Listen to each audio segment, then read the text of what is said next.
La década de los 70 y 80 en Chile estuvo permeada por un contexto histórico negro, un contexto tapado por un velo de sufrimiento, encubrimiento y silencio, que fue pensada por una hegemonía norteamericana, pero efectuada por militares chilenos, al mando de Augusto Pinochet Ugarte. En este periodo se eliminó literalmente al enemigo, dejando a mucha gente en calidad de detenidos desaparecidos, es decir, desaparecidos forzados en dictadura. Primero, se llevó a cabo una especie de asesinato generalizado y luego selectivo, donde se persiguió, estudió, torturó y aniquiló al enemigo. Y no solo fue un aniquilamiento del ser, fue el aniquilamiento de una ideología, de ideales frente a la vida. Dejaron solo el miedo, el terror, como facilitador para controlar a la población. Fue toda una doctrina del shock. En este contexto nace la arqueología en Chile. 1975 a 1978 en Chile. Se lleva a cabo la Operación Retiro de Televisores, la cual consistió en la exhumación ilegal de cadáveres, con la finalidad de hacer desaparecer definitivamente los cuerpos de los detenidos asesinados. Estos cuerpos fueron tirados al mar y a la cordillera, así, como simples cosas. En los 90 surge la antropología forense, o mejor dicho, la arqueología de la represión y la resistencia, formando el Grupo Chileno de Antropología Forense. Ellos entendieron y atendieron las necesidades de la época, estableciendo un compromiso social, político y humanitario, de una historia tan dolorosa pero necesaria, para así obtener memoria, verdad y justicia. Todo esto se nutrió a la vez con la antropología sociocultural, la arqueología y la bioantropología. Así, es como la arqueología, en pos de comprender y narrar esa otra historia que no está dentro de los discursos oficiales, busca y rescata huellas de la represión y la resistencia, estudiando capas de memoria a través de la materialidad de la dictadura, la cual actúa como vehículo por el cual la agencia humana trasciende los límites temporales relacionados a procesos sociales. Materialidad, personas, tiempo. A la materialidad del horror es posible interrogarla, permitiéndonos caracterizar lo que fue, ayudando a acabar con la cultura del silencio. Se abre así la puerta hacia un pasado tan cercano que lo hemos mantenido encapsulado, al cual no le queremos mirar, pero debemos hacerlo, para encontrar verdad, justicia y reparación, una restitución justa de la lucha oprimida. No olvidemos lo dicho por Patricio Guzmán un día. La memoria tiene fuerza de gravedad, siempre nos atrae. Los que no la tienen no viven en ninguna parte. ¿Quiénes somos? ¿Dónde estamos? ¿A dónde vamos? ¿Qué aconteció? Londres 38. Este fue el primer centro clandestino de represión y exterminio que abre la DINA en Santiago. Funcionó desde septiembre del 73 hasta finales del 74. En un poco más de un año, 2.000 personas estuvieron detenidas ahí a ojos vendados. Los tenían un promedio de 5 días, para después soltarlos o llevarlos a otro sitio. En su mayoría eran jóvenes. Posterior a ello, se cambia el nombre a Londres 40, y con esto, ese espacio deja de existir legalmente, invisibilizando así lo ocurrido. Buscaron borrar como sea la historia. Pero la sangre y el dolor no son cosas que se puedan borrar tan fácilmente, aunque la legalidad sepa muy poco de ello, entendiendo que los más grandes criminales de esa época han vivido hasta el día de hoy impunes. Claramente vivimos en un Chile de impunidad y negación. Creo que como antropólogas, antropólogos y como personas que formamos parte de una comunidad, debemos reivindicar a los trabajos colectivos, donde se contribuye a contar las otras historias, dando voz a los que no pueden hablar. Debemos negarnos a solo transmitir a los que vienen y a los que aún no están. Londres 38 demostró trazos de memoria de un Chile invalidado por el olvido.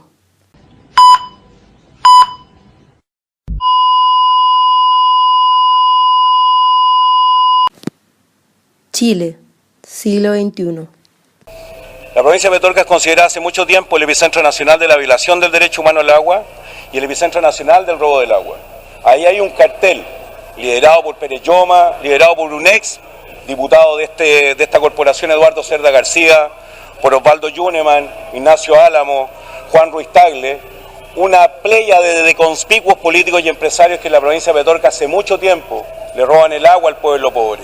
Hace mucho tiempo el cartel del agua y la palta es responsable de que haya gente defecando en bolsas de plástico. El cartel del agua y la palta es responsable de que haya mujeres, como las que aquí están, que tienen que bañarse por presas. El cartel del agua y la palta en la provincia de Petorca es responsable de que una comuna como Cabildo, el 100% de esa comuna tenga que ser abastecida de agua a través de camiones de aljibe. En la provincia de Petorca hace mucho tiempo señalamos la necesidad de hacer del agua un bien común y un derecho humano. La provincia de Petorca es el reflejo inequívoco del extractivismo agroexportador que seca nuestro río. El derecho al agua concierne una serie de derechos que el sistema internacional resguarda y que el Estado de Chile se ha comprometido a cumplir. Cuando se reitera el derecho a una vida digna, planteada por los derechos humanos como: toda persona tiene derecho a un nivel de vida adecuado que la asegure, así como a su familia, la salud y el bienestar, y en especial la alimentación, el vestido, la vivienda, la asistencia médica y los servicios sociales necesarios. Sin agua no hay salud. Sin agua la agricultura decrece y con ello la alimentación. El agua es condición para la existencia de vida en nuestro planeta. Nuestra legislación actual establece en su Código de Aguas de 1981 que las aguas son bienes nacionales de uso público y se otorga a los particulares el derecho de aprovechamiento de ellas, en conformidad a las disposiciones del presente Código. Según investigaciones de CIPER, al 2012, el 90% de los derechos de aprovechamientos de aguas consumtivas, de las que no devuelven el agua utilizada, está en poder de empresas mineras y agroexportadoras, mientras que casi el 100% de los derechos no consumtivos, que sí devuelven el agua a su caudal, pertenece a transnacionales como Endesa. Por tanto, ¿puede el agua ser un bien nacional de uso público cuyo dominio pertenece a la nación entera y al mismo tiempo patrimonio privado de sus dueños? ¿No es el derecho al agua, como el resto de los derechos humanos, inalienable, imprescindible? ¿Estamos situando el derecho a la propiedad privada delante de derechos primordiales, como el derecho a la salud, a la vida o a vivir en un ambiente libre de contaminación? El agua es un recurso limitado e indispensable. El agua es un bien de primera necesidad y en Chile se encuentra en manos de grandes empresarios.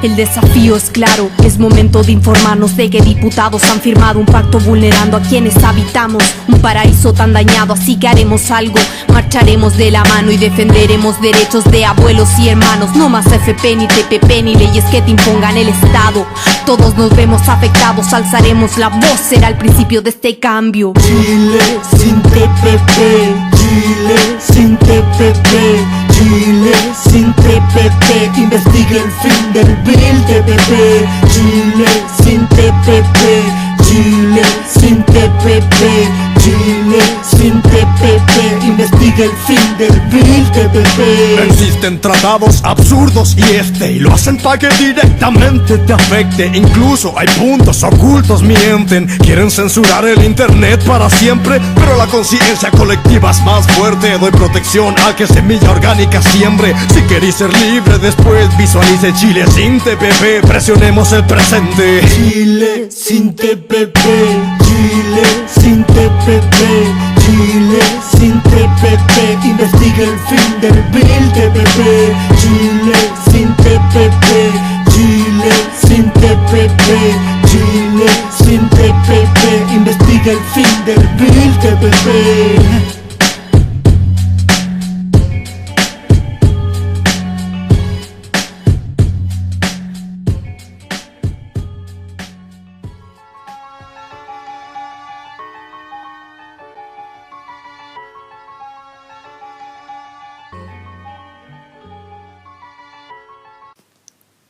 El TPP-11 es un tratado multilateral de libre comercio que, por su carácter legal supranacional, obliga a los estados a adecuar sus leyes para que no contradigan ese acuerdo. Este tratado incluye a 11 países, abarcando cerca del 40% del PIB mundial. Los derechos humanos plantean que los estados deben mantener un marco normativo nacional adecuado para asegurar el cumplimiento de sus obligaciones de derechos humanos, cuando concluyen acuerdos políticos sobre actividades empresariales con otros estados o empresas. En otras palabras, sin informes preliminares sobre los impactos que tiene el TPP, ningún acuerdo de esta naturaleza debiera ser suscrito como está ocurriendo ahora en Chile. Nosotras y nosotros, como habitantes de este país, debiéramos concientizarnos y unirnos más que nunca, organizándonos multidisciplinariamente para que acuerdos como este no se efectúen. Nosotras y nosotros, como antropólogos y antropólogas, podemos incidir en esto, estudiando las interconexiones e interrelaciones de los procesos legales que operan a diferentes niveles, para así contribuir al diálogo de los derechos. A modo personal, no quiero como futura antropóloga estar trabajando en una comunidad y saber que no hice nada por ayudar a las problemáticas que hoy en día definen en cierta medida el futuro. ¿Cómo responde hoy en día el Estado a la exigencia de nuestros derechos humanos? Venenos tus monólogos, tus discursos incoloros. No ves que no estamos solos, millones de polo a polo. Al son de un solo coro marcharemos con el tono, con la convicción que basta de robo. Tu estado de control, tu trono podrido de oro, tu política y tu riqueza y tu tesoro. No, la hora sonó, la hora sonó. No permitiremos más tu doctrina del shock. La hora sonó, la hora sonó, la hora sonó, la hora sonó del shock. La hora sonó, la hora sonó del shock. La hora sonó, la hora sonó.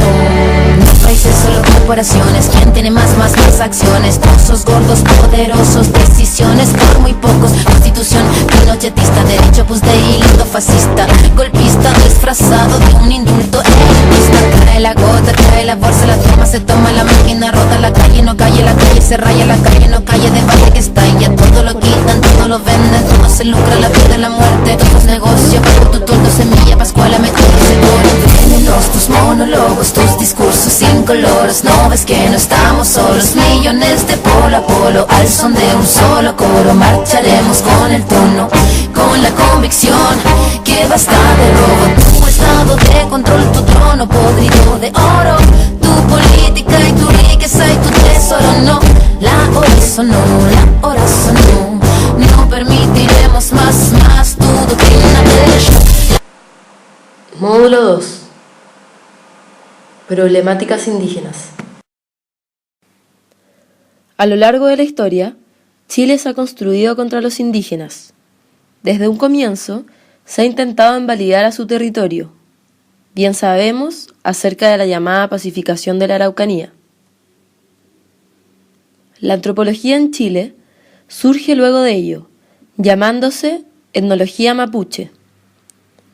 Antes, esta tarea era llevada a cabo por milicos, curas y aventureros, pero con el nacimiento de la antropología, estos cambian por científicos modernos, que buscaban objetos empíricos y progresistas, evidenciándose así un cambio de paradigma.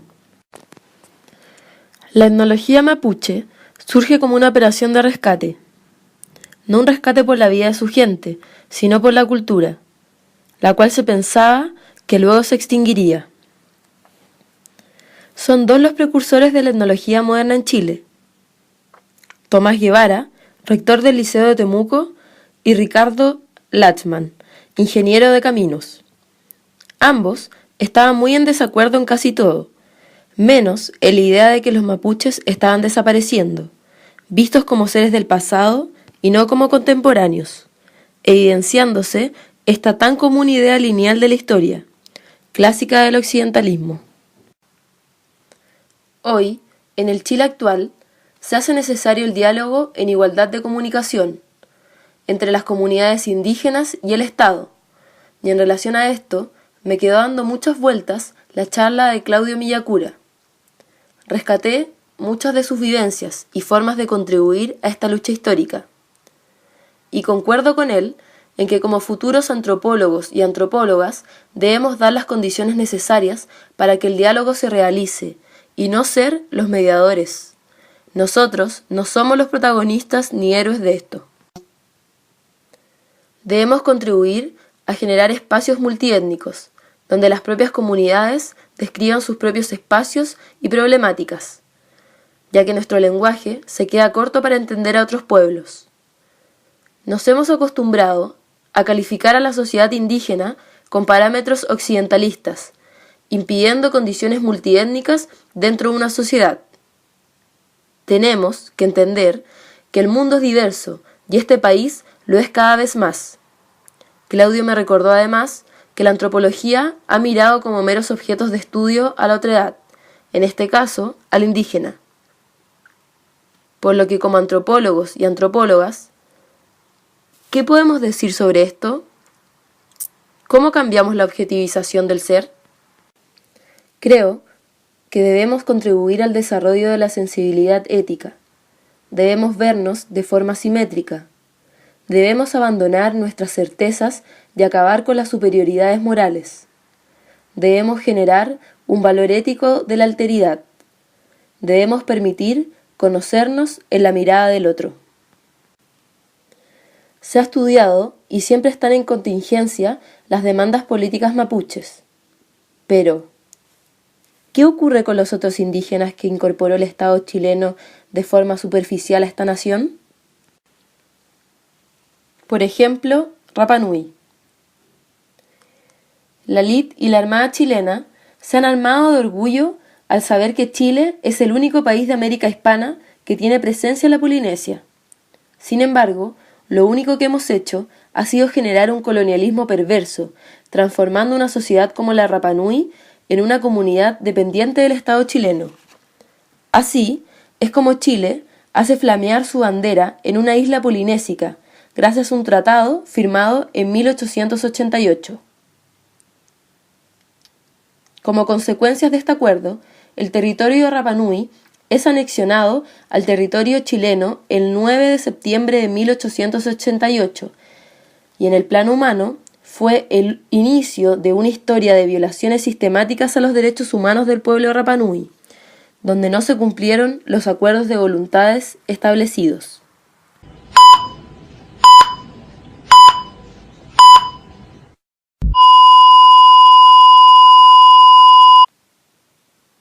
¿A quién le pertenece la historia?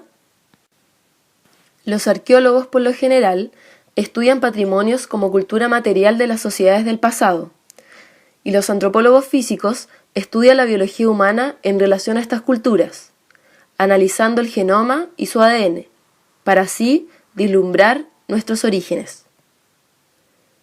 Muchas veces, estos saberes se hallan exhibidos dentro de las paredes de los museos arqueológicos. Parece paradójico que al querer dar cuenta de una historia, caemos en una lógica exhibicionista, instrumentalizando lo étnico con fines específicos.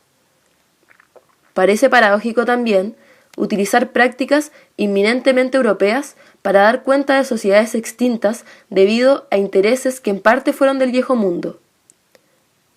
¿Qué prácticas meramente propias tenemos? ¿Qué es lo no mestizo dentro de nuestra sociedad latinoamericana? En relación a esto, quiero resaltar dos actividades visuales que me hicieron reflexionar un poco más en torno a lo que significa el museo. Hablo del documental Calafate y la visita al Museo Chileno de Arte Precolombino, donde se exhibía Chile antes de Chile. En relación al documental, este revela el secuestro de grupos originarios del extremo sur de Chile a finales del siglo XIX, con el fin de exhibirlos como meras cosas en Europa, que además contó con la autorización del gobierno chileno de aquella época. Y también se exhiben prácticas de reparación de parte de los antropólogos de la Universidad de Zúrich, quienes facilitaron el retorno a casa de los fueguinos capturados y utilizados en Europa, los cuales nunca debieron haber salido de aquí. Esto da paso al quizás último funeral fueguino de la historia de una etnia extinta.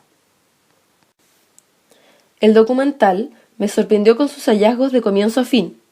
En él se incluyen evidencias de la falta de respeto que se les ha tenido a los pueblos originarios por parte de las autoridades chilenas hasta el siglo XXI.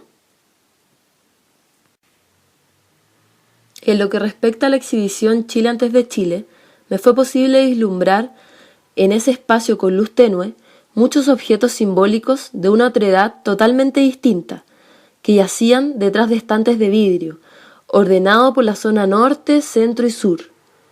Aquí pude ver que se mostraba un pasado distante, extinto y ajeno, donde no había espacio para la crítica. Puede ser que los expositores consideren que no es el lugar para hacerlo. Esto difiere mucho a los materiales otorgados en clases. Creo que ahí sí hubo mucho más autocuestionamiento sobre el quehacer antropológico. Siento que tenemos mucho que aprender del pasado, pero esa historia debiera estar en los lugares donde ocurrieron, porque si no, solo se transmite la idea de museos con distancias rotas. Creo también que en la actualidad nos hemos desconectado por completo de nuestro ser espiritual, potenciando solo la razón, eliminando la naturaleza por la tecnología. Creo que debemos volver a nuestros antepasados y buscar el equilibrio, ya que hasta ahora la razón y el progreso no nos llevan a ninguna parte.